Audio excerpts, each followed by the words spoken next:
तुझ्या क्लासचं काय झालं, अभ्यास केला का, मार्क्स किती आले, त्याच्या मुलाला 95% आले, मग तुला का नाही, तुला काय कमी पडलं, हे प्रश्न तुम्हीही तुमच्या मुलाला वारंवार विचारताय का?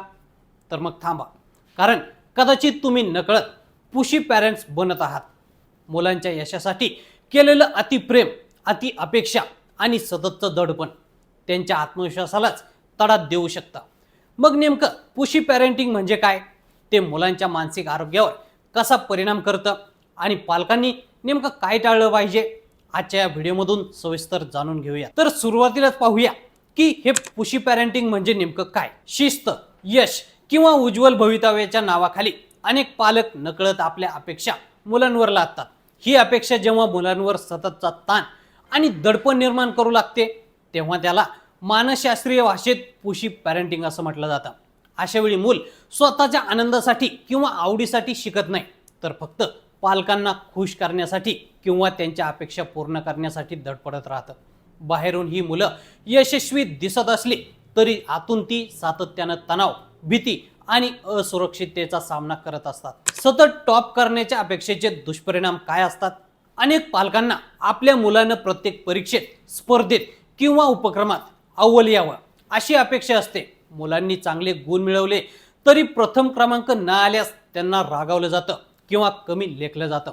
त्यामुळं मुलांच्या मनात अपयशाची भीती निर्माण होते. हळूहळू त्यांना स्वतःच्या मेहनतीपेक्षा फक्त निकालालाच महत्त्व असल्याची भावना निर्माण होते आणि ते सतत यशाच्या दबावाखाली जगू लागतात. मुलांच्या आवडीनिवडीकडे दुर्लक्ष. प्रत्येक मुलाची क्षमता आणि आवड वेगळी असते.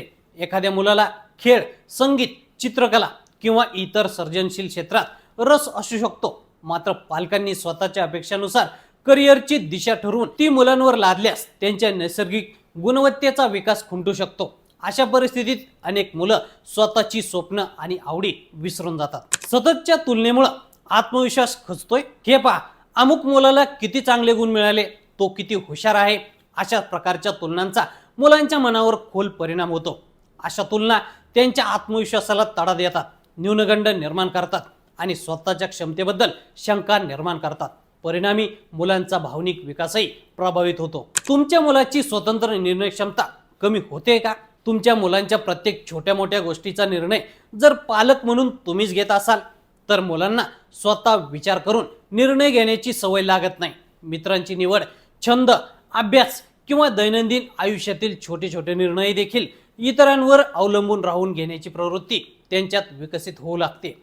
याचा परिणाम त्यांच्या आत्मनिर्भरतेवर आणि व्यक्तिमत्वाच्या विकासावर होतो. आता पालकांनी काय करावं, मानसशास्त्रज्ञ काय सांगतात पाहूया. मानसशास्त्रज्ञांच्या मते मुलांना योग्य दिशा देणं आवश्यक आहेच, मात्र त्यांच्यावर अपेक्षांचं ओझं टाकणं टाळलं पाहिजे. मुलांना स्वतःचे निर्णय घेण्याची संधी द्या, त्यांच्या मतांचा आदर करा आणि त्यांच्या आवडीनिवडी समजून घ्या. फक्त यशाचंच नाही तर त्यांच्या प्रामाणिक प्रयत्नांचं देखील कौतुक करा. चुका करण्याची आणि त्यातून शिकण्याची मोकळीक दिल्यास मुलांचा आत्मविश्वास आणि मानसिक ताकद अधिक वाढते. मुलांचं बालपण ही फक्त यशाच्या शर्यतीची तयारी नाही, तर आनंद, जिज्ञासा आणि आत्मविश्वासानं भरलेला प्रवास असावा. त्यामुळे पालकांनी मार्गदर्शनाची भूमिका निभावताना मुलांवर दबाव टाकण्याऐवजी त्यांना समजून घेण्याचा आणि त्यांच्या व्यक्तिमत्वाला फुलू देण्याचा प्रयत्न करणं हीच खऱ्या अर्थानं उत्तम पालकत्वाची ओळख ठरते. एवढं मात्र नक्की.